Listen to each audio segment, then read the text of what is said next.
Willkommen bei einem Blender-Tutorial Animation und Bones.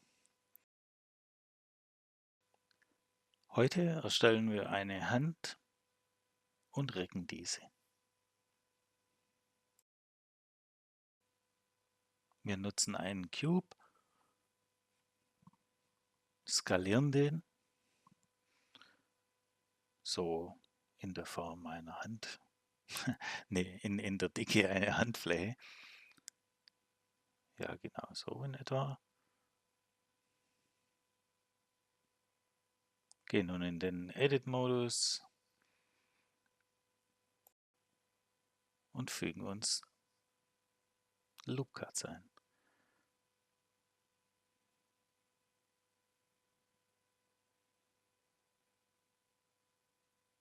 4 Stück für jeden Finger. Also der Daumen kommt extra. Fügen nun hier die Abstände ein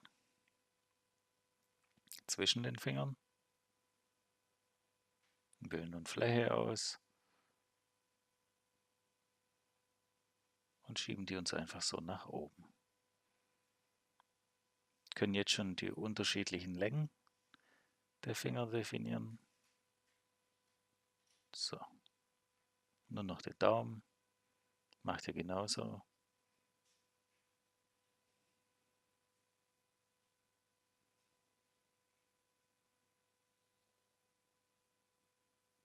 So, fertig ist die einfach modellierte Hand.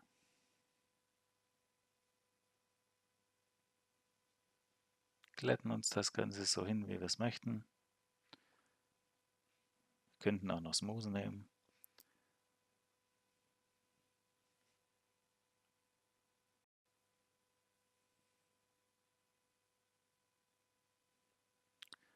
So, wie im letzten Tutorial fügen wir nun einen Single-Bau ein. Ziehen den ungefähr hier unten an die Kante der Hand.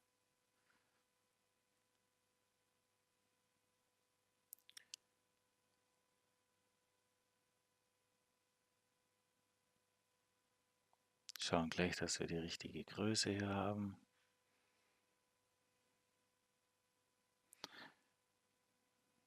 So, füge nun wieder mit E und Z die Knochen ein. Und zwar jetzt jeden Finger einzeln. Mache ich mal im Schnelldurchlauf. Einfach immer ausgehend von dem Punkt hier in der Mitte.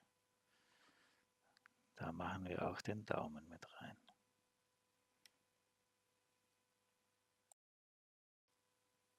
Wir müssen jetzt die Hand und die Bones noch verknüpfen. Dazu klicken wir zuerst das Objekt an und dann die Knochen. Drücken STRG und P und gehen auf With Automatic Weights.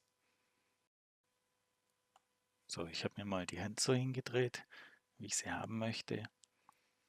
Und kann nun in den Pose-Mode gehen und einzelne Knochen markieren. Wir markieren jetzt aber mal alle, drücken die I-Taste und setzen einen Keyframe und gehen wieder auf Ende unserer gewünschten Länge, machen das gleiche nochmal und haben jetzt wieder den Ausgangspunkt am Ende. So, nun markieren wir einfach die Fingerspitzen und die Knöchelchen darunter und können schon die Hand bewegen.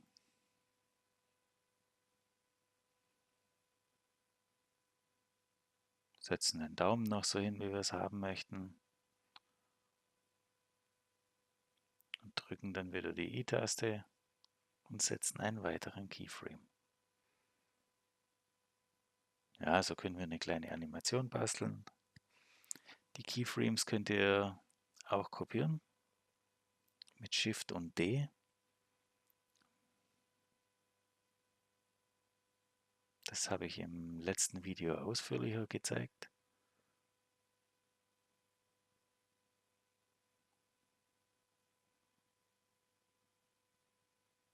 So, nun machen wir noch kurz ein Material drauf.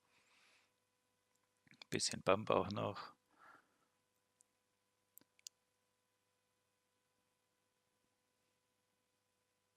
Und so sieht das Ganze aus mit Textur.